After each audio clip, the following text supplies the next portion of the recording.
Firestorm has harnessed their powers and pizza. Iris is full of questions and Grodd got a snack.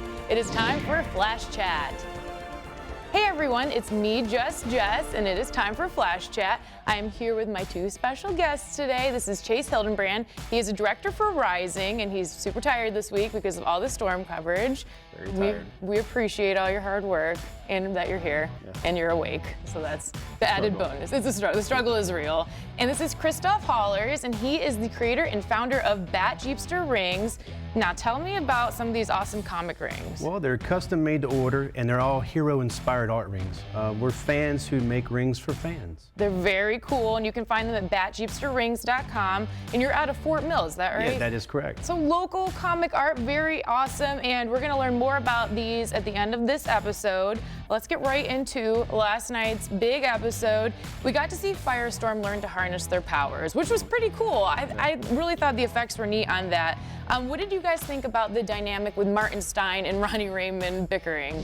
Opposites attract. Yeah. Opposites attract, totally. I thought the dynamics that they had in the beginning was kind of like, you know, they're not working, they're button heads, and then by the end of the show, they were like, you know, they merged, literally. It's like they went to couples counseling or something. For real, right? Yeah, it was neat. I liked how that developed throughout the episode, where you got to see that they could feel and hear each other, especially with the scene that was kind of gross with him scratching into his arm. But it turns out you could just use Morse code. So That reminded me of the movie Looper. They had something similar with that. Oh, they did? See, I haven't seen that yet. That's pretty cool. I like that whole telekinesis, or is that telepathy? There is a funny tweet I saw by @ScannerDrome. I never want to hear the term body made again. So I thought that was kind of funny. And how do you guys feel about Caitlin with this? Now he's going off to Pittsburgh or whatever. How do you feel about her? I felt it was lame that he's just going to leave the show like that. I mean, obviously he's a guest star and he's not a series regular, so they have to get rid of him somehow. But all of a sudden he's like, hey, I'm back to normal, and now I'm out of here. We're going to go learn. It just felt like a sort of a cheap writing tool. Right. Yeah, but then you never know. It could be that they'll bring him back at some point. So, you know. Or spin-off series. But yes, that's what I'm thinking. Right? There's been a lot of chatter about that, and I wouldn't mind a spin-off. Those two characters, I wonder if Victor Garber would do it, but I think those two characters would be really cool. I like them as actors, so yes, definitely. Yeah, Robbie Mills having a big year. He's in the movie The Duff, something. They keep promoting that during the show. Yeah. Good for him. But I'd like to see them come back. I think they will. I'm sure they will. Yeah, they're going to harness their powers. And apparently it's an Easter egg that within the comic books, Ronnie Raymond is actually from Pittsburgh. So I did not know that. yeah, I heard that on the Twitter lands today. I heard it from Twitter. And that's, my source of news. Besides Rising and the news at 10. Our other Flash gal pal, Iris, has, a new agenda. As we've seen in the episode, she's going to be investigating Star Labs. This seems like it could lead to some trouble. What do you guys think about this? What do you think about Iris's character Right now, I think what they're doing right there is totally rushed. Yes. I feel like because they're building up everybody else's backstory and getting everything, foreshadowing for the future events, I don't believe Iris's story is being told up to the speed that it needs to be told. So they're kind of like rushing it. Yeah, it almost seems like it was something the writers had to throw in to start getting her to discover these things, because it kind of just seems like it's going over. I mean, it's right in front of her face. Right. And she's not noticing it. And a lot of people are saying, Candace Patton is such a good actress, but her character on the show is kind of lagging behind everybody, yet she seems to be so significant in Barry's life. So, I don't know. Do you think that by the end of this season, she will find out that Barry is Flash? I think probably by the finale, there will be like a little unmasking scene. That'll be like the end shot or something like that. That would be a good I think she'll witness him or do something, but because I don't think they can track it out. The show's been moving at a really fast pace. It has. When you say every episode of this, every single line seems to have so much meaning and like dual meaning. The writers are doing a great job, so good job, writers. And they're very great at giving us a lot of the feels, especially from Joe West. The scene where he's telling Barry that Barry was at his mother's own death, and that he'd really wanted to protect him. He felt bad for having to tell him. What do you think is going to become of the time travel and Barry's desire to change the past? I don't know. That's a pretty big. It's big, yeah.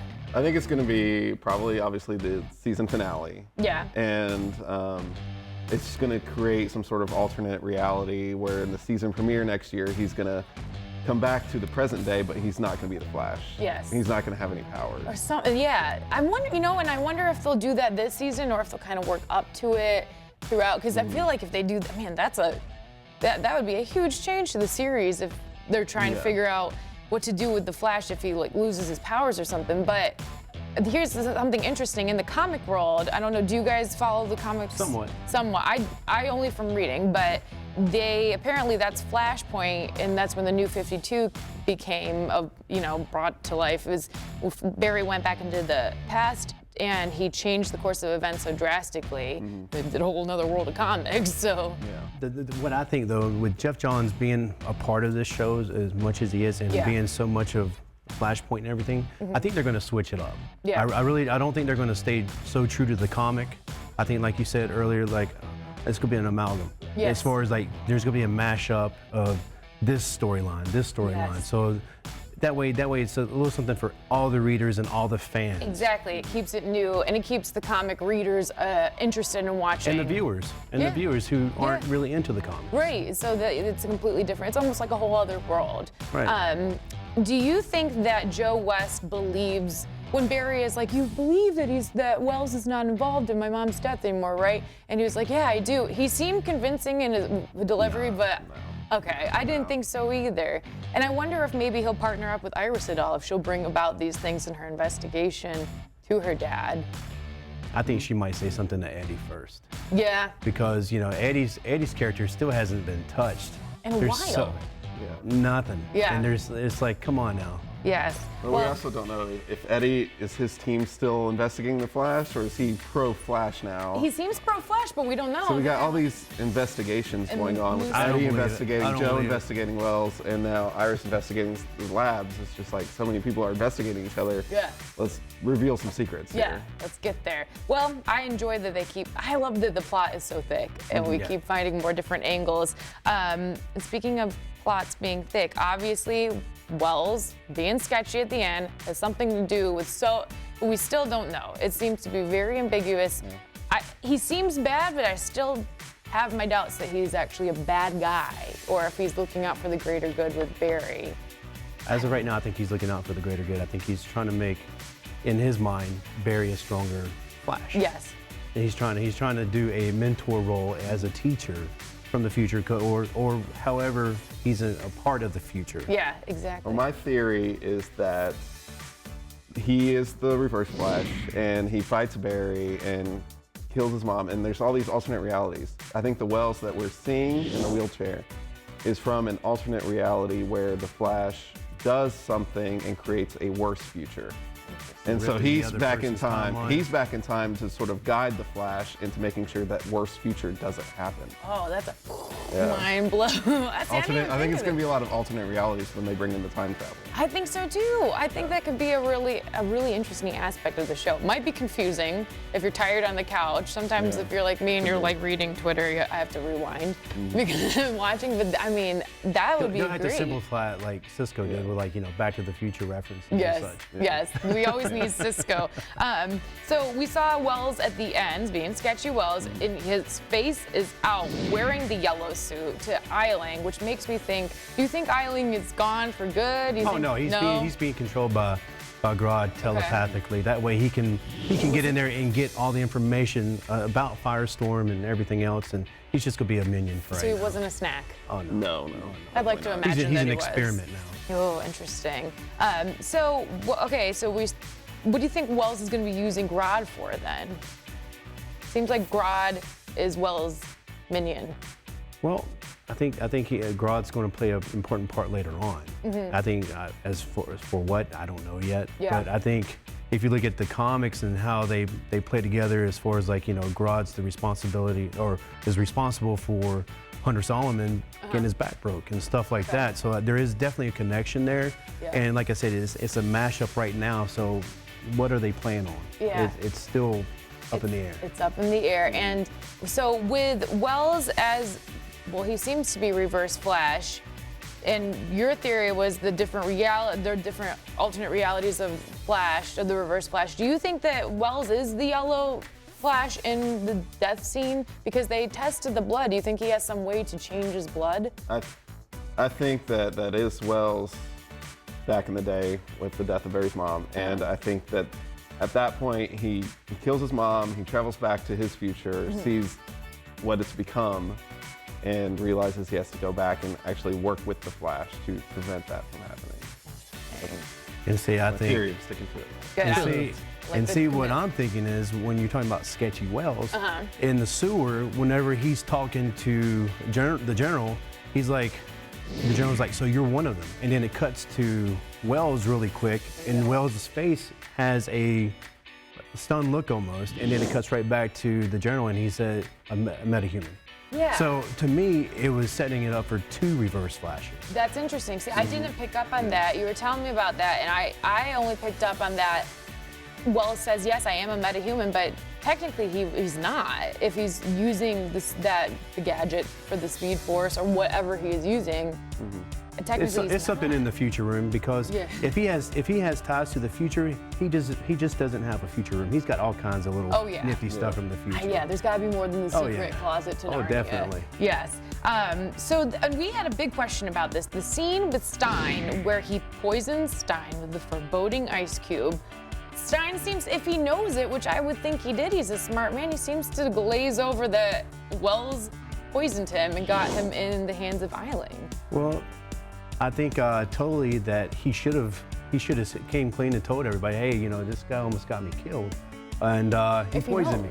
Yeah. Not only that, but he should have told on Barry Allen for stealing him a pizza as well. So that's 2 things he should have been smart enough to tell everybody. Yeah. Pizza right now. I still think that Wells probably he's smart. He covered his tracks.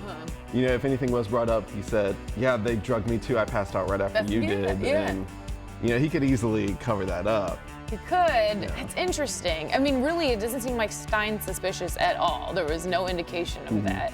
So I'm curious, but I think a lot of either more questions will be raised in next week's episode about Reverse Flash, or we'll answer some questions, but take a look at the trailer for next week. I've grown quite fond of you. In many ways, you have shown me what it's like to have a son. I can't believe this. Dr. Wells had something to do with Barry's mom's murder. He's in a wheelchair? How could he possibly have done that? You're smart, but you're not that smart. The Flash returns with an all-new episode Tuesday, March 17th on the CW. So it looks like we're gonna have a lot more questions maybe about the Reverse Flash. It's gonna be a very Reverse Flash and Wells-centric episode, which I'm pretty excited about. It's called Out of Time. And actually this trailer is for March 17th. It's on St. Patrick's Day is when the Flash comes back. They're on a spring hiatus. And that will be at 8. And then at 9 is the premiere of iZombie, which I've watched the pilot. It's really good. If you're a fan of the comic book, watch it. If you're just a fan of kind of like witty CSI is the best way to explain it. It's like supernatural CSI, kind of, not supernatural. So I would watch it. It's a really great show. I'm excited to see more episodes. But I would like to talk more about these awesome rings.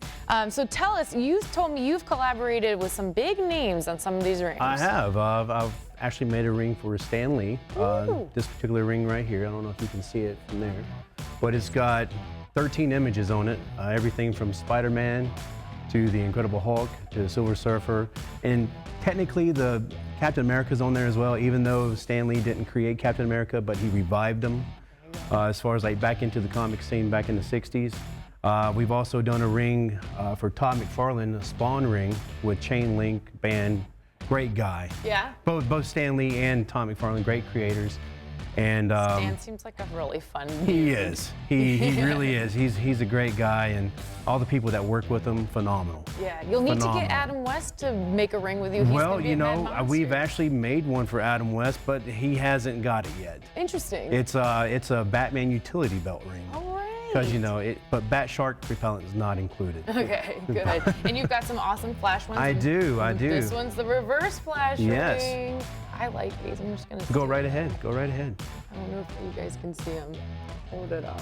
Look at it. It's lovely. Very cool. And so if we want to order one of these awesome rings, how do we do it? You go to my website, www.BatJeepsterRings.com. And you can actually, and most, like I said, all these rings are custom made to order. So not each one's going to be totally different than the next. There's going to be subtle changes. For some rings here, we have translucent pieces that go in them that are handmade as well.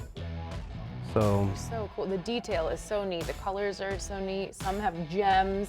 You know, Mother's Day and Father's Day come up quicker than you think. And Definitely. my birthday's in May, so I'm just saying. And like I said, they're all custom made to order. Yeah. And if you have a design or an emblem or a logo, you just submit it to the website. And we also have a link there to our Etsy shop on our website as well. And no matter what your power, we got a ring for it. Awesome. Based out of Fort Mill, we love supporting local artists, local businesses. This is really neat. So again, go to BatJeepsterRings.com if you would like to order one of these awesome rings or get your own designed. Like I said, the next episode of The Flash is not airing until St. Patrick's Day. That's Tuesday, March 17th. But tonight is Arrow, and that's at 8, and then it's followed by The 100 at 9. Then stay tuned for the news at 10 and The Edge. That is all for today. Thanks, guys, for being here. Thank you. Enjoyed it. And enjoy your time off from The Flash. We'll be sad. Bye.